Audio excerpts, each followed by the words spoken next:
fiery horse with the speed of light, a cloud of dust, and a hearty Hi-Yo Silver, the Lone Ranger.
His faithful Indian companion Tonto, the daring and resourceful masked rider of the plains, led the fight for law and order in the early western United States. Nowhere in the pages of history can one find a greater champion of justice. Return with us now to those thrilling days of yesteryear. From out of the past come the thundering hoofbeats of the great horse Silver. The Lone Ranger rides again. Come on, Silver! Let's go, big fellow! Hi-Yo Silver! Away!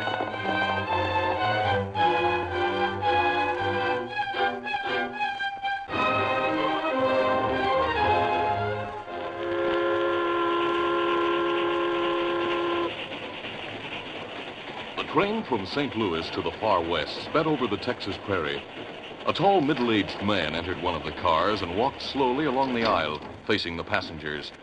Suddenly, he stopped and looked sharply at a young man in one of the seats, then spoke. Why, Buck Moore. I didn't know you were on this train. Lawyer Miller. Sit down here and talk a while. Thank you. You're surprised to see me, huh? I certainly am, Buck. The last time I saw you, you were about to skip from Kansas City because of some trouble with the law. Uh-huh. Well, professional gamblers like me do run into trouble once in a while. I went to St. Louis. When things got a little too hot for me, I decided to go west. Fine. I understand you've settled in the West for good. Yes, that's right. I came out a year ago and settled in Grey Rock.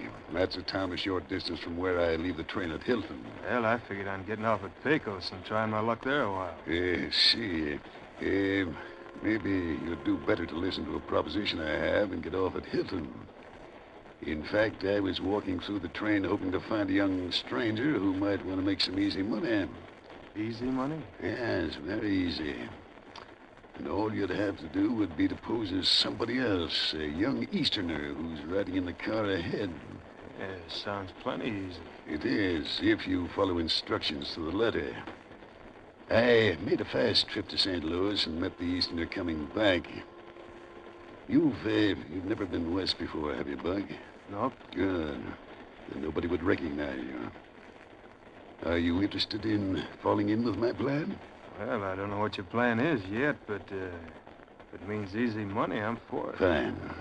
Get off the train at Hilton. We'll reach there in a few hours, then go directly to the hotel and wait there for me to contact you. You understand? Sure. And by the way, from now on, your name is Bert. Bert Sawyer. Remember that. Now, I'll get back to my own car. I'll see you in Hilton.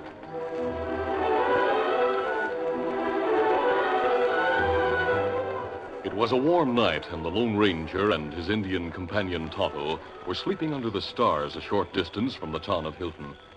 Suddenly, the two men were aroused by distant shots. Tonto, You hear those shots? Me. We'll investigate. Me get horses, Kimasabi. Not hear any more shooting. We'll ride to the trail anyway and look around. Silver and Scout. Glad to get going. Yes, let's hurry.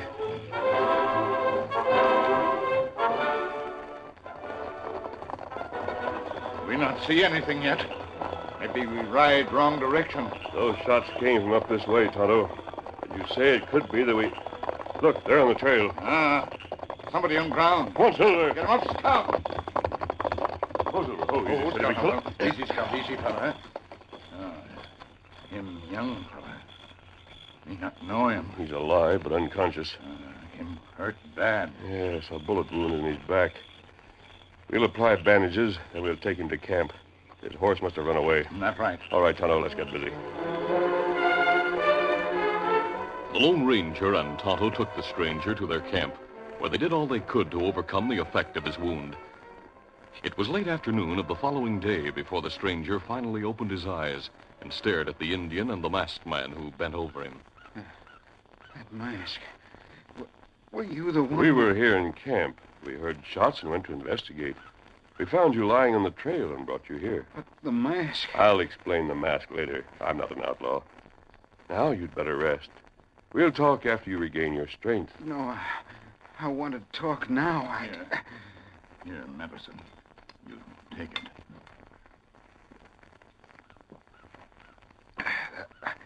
That's better. But it do you good. Make you sleep. Get strong. I don't want to sleep now. My name is Bert Sawyer.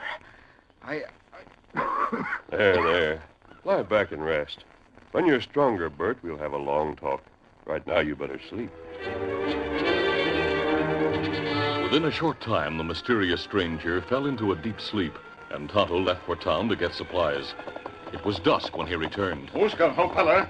Easy, Scout. Easy, fella. Well, Tonto, any news in town? Me hear strange talk in Cafe Kimasabi. What did you hear? Well, me get supplies. Then me stop in that cafe. While me there, two men come in. Me hear 'em talk. Here comes Lawyer Jim Miller from Grey Rock. Hiya, Jim. Coming to Hilton to start a law business? Hello, Dave. Lawyer Price and Judge Barry have all the law practice tied up here in Hilton. Oh, this is a young client of mine, Dave. Meet Bert Sawyer. Oh, glad to know you, Dave. Same here.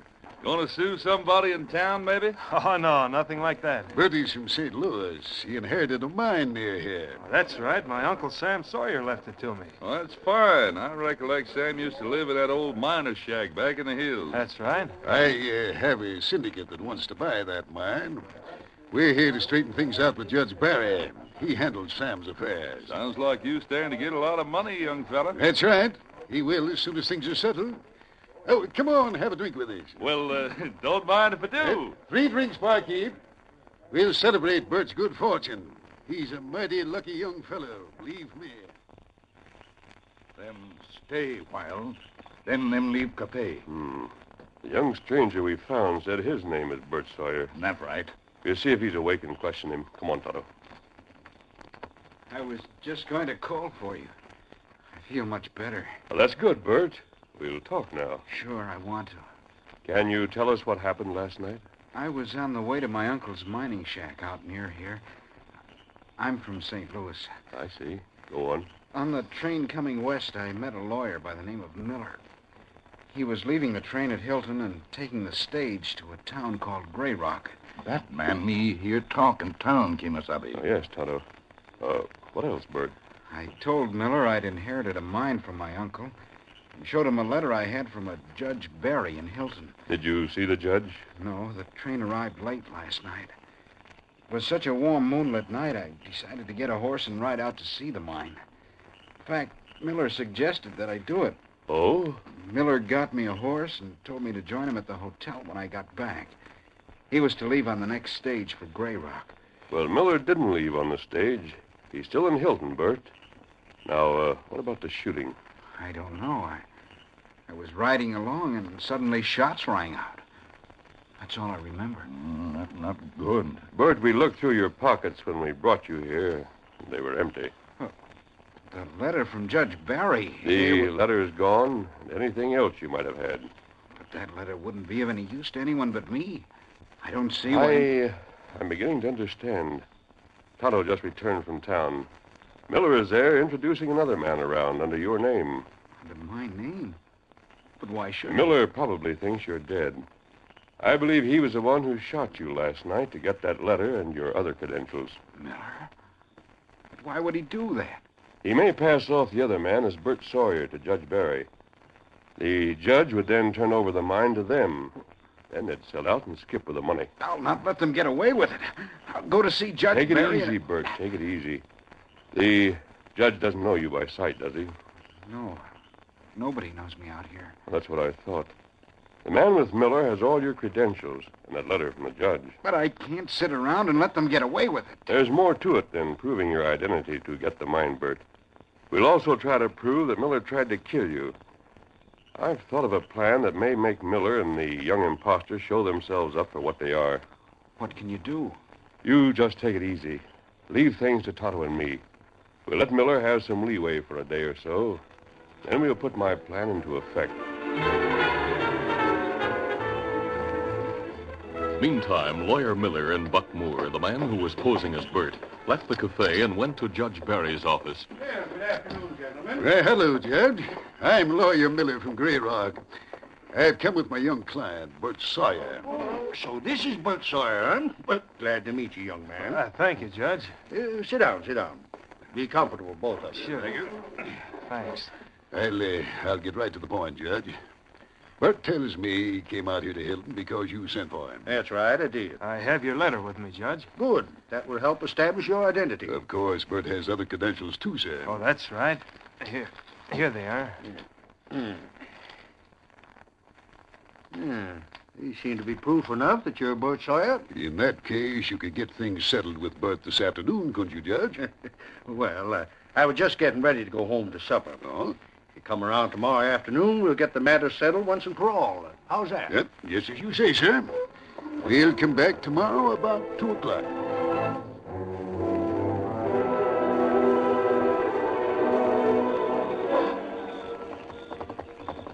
That night, the Lone Ranger pulled rein in front of the judge's house and dismounted. Oh, easy, steady, big fella.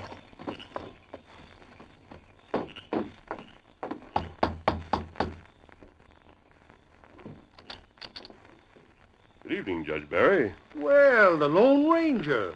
Do come in, my friend. Thanks. Well, I'm mighty glad to see you again. Thank you. Please sit down, sir. Oh, thanks. Judge, I came here to seek information about a certain matter. Something wrong? I have reason to think there is. Did a young man who called himself Bert Sawyer come to see you today?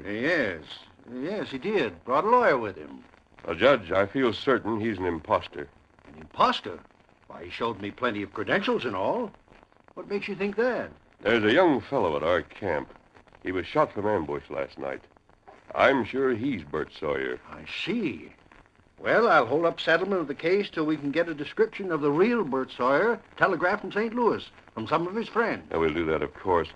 But I have a plan I'd like to put into effect to prove the 2 men who came to see you were responsible for the attempt on Bert's life last night. Why, they're coming back to see me tomorrow at 2 o'clock. Good. I'll need your help to carry out the plan I have in mind. Of course. You know, I'll do what I can to see that justice is done. What's your plan? I'll tell you, then you'll know what to do when they come to see you tomorrow.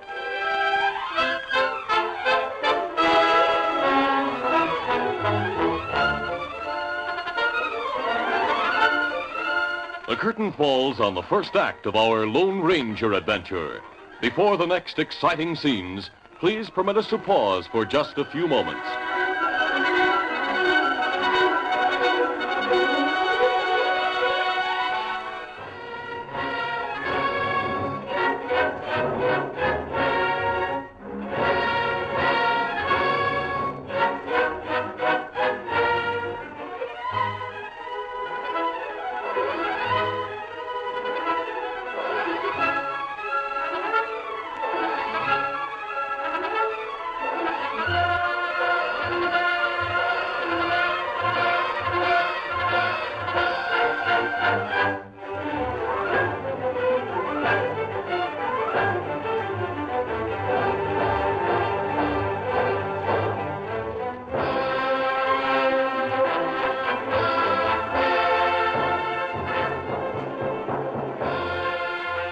Now to continue. Promptly at 2 o'clock the next day, Lawyer Miller and Buck Moore arrived at the judge's office. Well, here we are, Judge. Yes, so I see. Right on time, too. We want to get this matter settled as soon as possible. Of course, Mr. Sawyer, you showed me plenty of credentials and all. But there's just one thing that'll really satisfy me that you are Sam's nephew. Well, what's that, sir? I was given to understand you always carried a gold locket around with you. One your mother gave you with her picture in it. Now, if you could show me that, Locket? we'd... Oh, yes, you showed it to me on the train, Bud. Do you have it with you, or did you leave it at the hotel? Well, I must have left it in my suitcase at the hotel. I see. Now, if you could get it and bring it here for me to see, we could get on with the business. Well, suppose we come back later, Judge. Bert will pick up the locket at the hotel while I attend to another matter here in town. Then we'll come back, eh? Sure, that's all right with me. Of course, we could get certain proof. If this young fella'd give me the name of a friend or two in St. Louis, I could telegraph to for a description. Well, I didn't know many people Well, there. there's no need for that. It would take 2 or 3 days. We'll get the locket and bring it to you, huh? Come on, Bert. I'll be waiting for you to come back. We'll be back before long, Judge. Adios. Look, Miller, what are we going to do? We'll get a couple of horses right away from the livery stable and ride out the trail to where we ambushed that Sawyer fella. Maybe he's been found by now. The trail's hardly ever used, so they tell me. Anyway, we'd have heard about it if anyone had found his body. We'll get that locket, bring it back to the judge, and then we can settle things and there'll be no more questions, eh? We'll leave Hilton tonight with the deed to the mine and the prospects of plenty of money for both of us from now on. While Lawyer Miller went to the livery stable for horses, Buck waited at the hotel. A short time later, Miller entered the room. Well, did you get the horses? Yes, they're outside at the back of the hotel. Listen, I've been thinking, Miller. You told the judge you were showing that locket on the train. Now, maybe Sawyer carried it in his suitcase. No, he didn't show me the locket. I had to say something to cover up.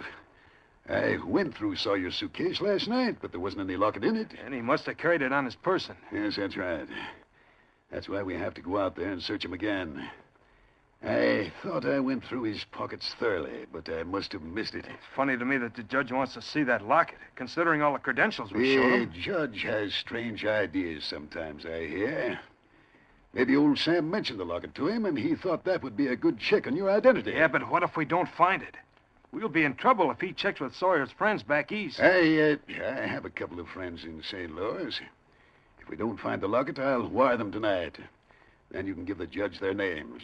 They'll telegraph your description to him. Well, I don't know. Now, stop worrying. I've planned all this carefully, and I've covered every angle. Yeah, you're plenty smart, all right. Thanks. We have a lot at stake. Well, come on. We'll get the horses and ride out to search Sawyer's body for that gold locket.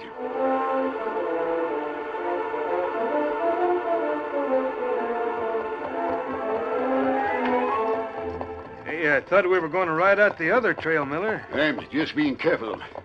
That's why we're taking this trail through Sandy Valley. I want to be sure we aren't followed from town. Hey, do you think somebody might try to No follow us? reason why anyone should. But as I said, it pays to be careful. We'll swing over to the trail and come down from the other direction to the place where we left Sawyer. I thought the judge would settle things right away. Just leave everything to me. We'll convince him that you're Bert Sawyer, so don't worry. Let's get a move on, huh? Get it there. Hit it.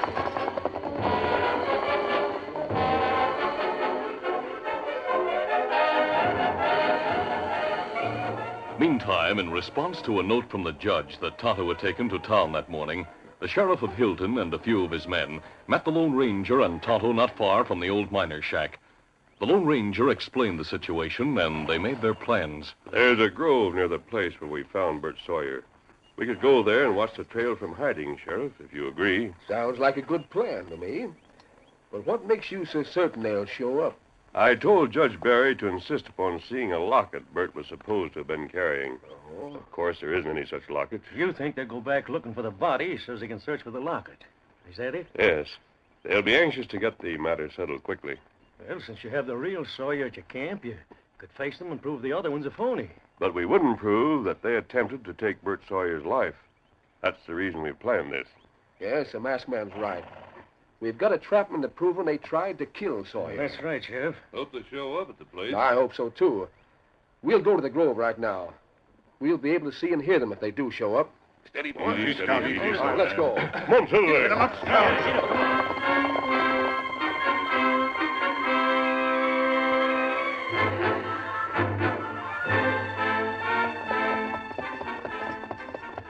Before long, Miller and Buck Moore approached the place where Bert Sawyer had been shot from ambush. Yeah, the place where Sawyer fell is just around this bend. I hope we can get that locket. Yeah, so do I. Hey, looks like the body is gone. Yeah, somebody must have found him. You sure that's where he was? Yes. We hid in that clump of trees to the left, remember? Yeah, that's right. Oh, there. Yes, he's gone, all right. Do you think it's safe for us to go back to Hilton? Sawyer's body might have been taken there to the coroner's office. Why shouldn't it be safe? Nobody can prove we shot him. He'll just be a dead stranger, that's all. He isn't known to anyone in town, and we took all his identification after we shot him. Well, we might as well start back the way we came. You're not going anywhere, Miller. Drop your gun. Hey, look, coming from that grove, a masked man and several men with him. We heard every word you said. We're taking you back. The sheriff! You're not taking me! Get up! Hey, Miller, wait! He's getting away. Got him down. Shoot him. Fire. Wait, hold your fire. What? I'm going after Miller. Come on, Silver. Though Miller had a slight head start and was riding into Sandy Valley, Silver, his great muscles gleaming in the sunlight, sprang forward at his master's call and raced after the fleeing crook. The Lone Ranger urged him onward with a ringing cry. Come on, Silver. Faster, boy.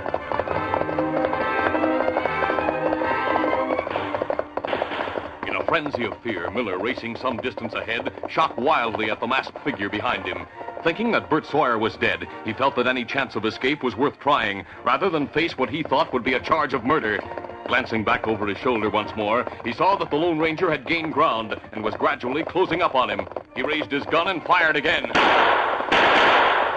Missed him. And my gun's empty. I'll swing off the trail into the sagebrush. Get up there, fella. Get up. Come back. There's quicksand. He says there's quicksand. Down there, it's a trick. Hurry up there, faster. Miller's horse had suddenly stopped short, throwing the crook over the horse's head into a swampy stretch of land.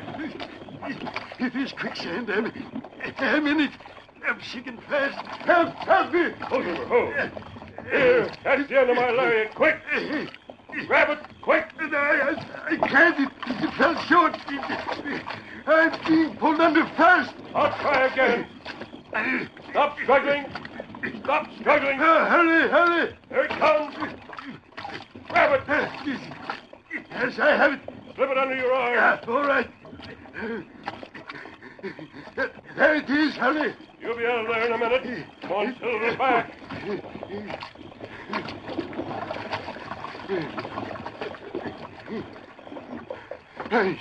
You did it.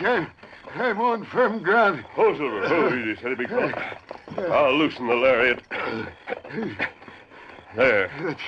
That quicksand almost got me. I'll tie your hands, and I'll take you back to the sheriff.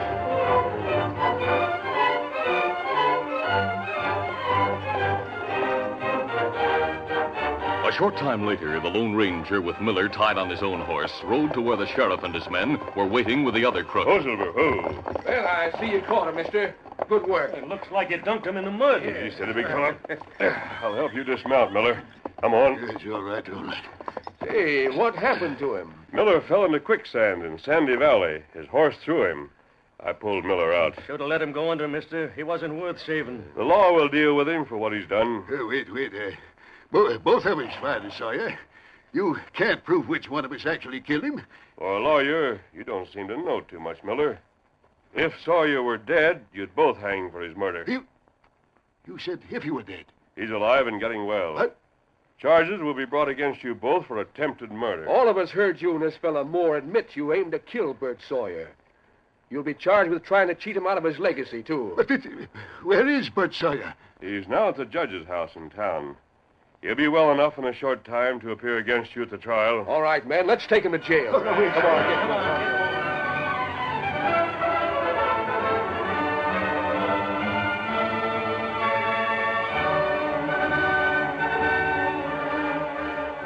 That night, in a room at the judge's house, the sheriff and the judge stood with the Lone Ranger beside Bert Sawyer's bed. Well, young fella, looks like things have turned out all right for you after all. Doctor says I'll be up and around in a week. You were lucky the masked man found you when he did, or you might not be around now to get your legacy. Oh, it was a sorry day when you took to trusting an hombre like Miller. The law will take care of Miller and his friend. He might have got away with this scheming if the masked man hadn't been around to stop it. We'll come over tomorrow and settle your uncle's estate with you, Bert. Miller said there was a syndicate that wanted to buy the mine. That's why I happen to know there is a group that wants it. You can get a good, honest lawyer like Lawyer Price to handle the deal for you, and you'll wind up with a good sum of money. I reckon you'll take it and go back to St. Louis and set yourself up in business, young fella? No, I'm going to settle down in Hilton. I like it out here. I'm glad you feel that way about it, Bert. We need young men out here to help build the West. Well, Tonto's waiting outside for me, so I'll go along now. I'll see you again soon. Adios. Good night. Good night. And there goes a mighty fine friend to have, Bert. He saved your life, according to the doc, and even turned around and saved the ornery critter who tried to cheat and kill you. He straightened things out for me, too. He believes in helping folks and saving folks' lives, not in killing like so many others out here. He's done more for the West than any other one man I know. Yep, that's right, Judge. Funny, but even though I stayed at his camp, I still don't know who he is. Nobody rightly knows, Bert. But one thing I do know, when he's on your side, you really have a friend you can always depend on. Yep, the Lone Ranger is the finest hombre I know, bar none.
This is a feature of the Lone Ranger Incorporated, created by George W. Trendle, produced by Trendle Campbell Enterprises, directed by Charles D. Livingston, and edited by Fran Stryker. The part of the Lone Ranger is played by Brace Beamer.